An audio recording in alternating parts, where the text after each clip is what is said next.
பள்ளிக்குச் செல்லும் பிள்ளைகளுக்கு அங்கே சில சட்டங்கள் ஒழுங்குகள் இருக்கின்றன. அலுவலகங்களில் வேலை செய்பவர்களுக்கு என்று சில சட்டங்கள் உண்டு. ஒருநாள் சிறுவன் ஒருவன் தன்னுடைய அப்பாவினிடத்தில் வந்து, உங்கள் நண்பர்கள் பலர் புகைப்பிடிக்கிறார்களே, நீங்கள் ஏன் இப்பொழுது புகைப்பிடிக்கவில்லை என்று கேட்டான்.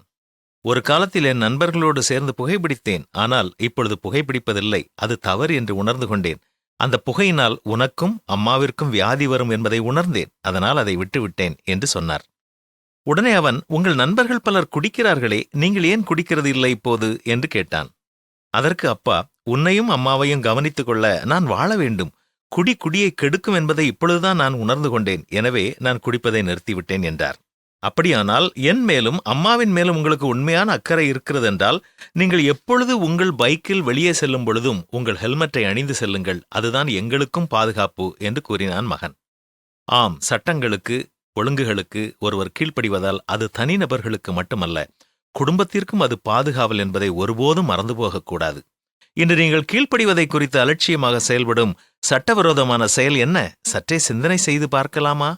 எந்த மனுஷனும் மேலான அதிகாரமுள்ளவர்களுக்கு கீழ்ப்படிய கடவன். ஏனென்றால் தேவனாலேயே அன்றி ஒரு அதிகாரமும் இல்லை. உண்டாயிருக்கிற அதிகாரங்கள் தேவனாலேயே நியமிக்கப்பட்டிருக்கிறது. ஆதலால் அதிகாரத்திற்கு எதிர்த்து நிற்கிறவன் தேவனுடைய நியமத்திற்கு எதிர்த்து நிற்கிறான்.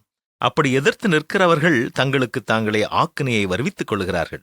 மேலும் அதிகாரிகள் நற்கிரிகைகளுக்கு அல்ல, துர்க்கிரிகைகளுக்கே பயங்கரமாயிருக்கிறார்கள். ஆகையால் நீ அதிகாரத்திற்கு பயப்படாதிருக்க வேண்டுமானால் நன்மை செய், அதனால் உனக்கு புகழ்ச்சி உண்டாகும் என்றுதான் வேதமும் சொல்லுகிறது. சிந்தித்து செயல்படுவோமா?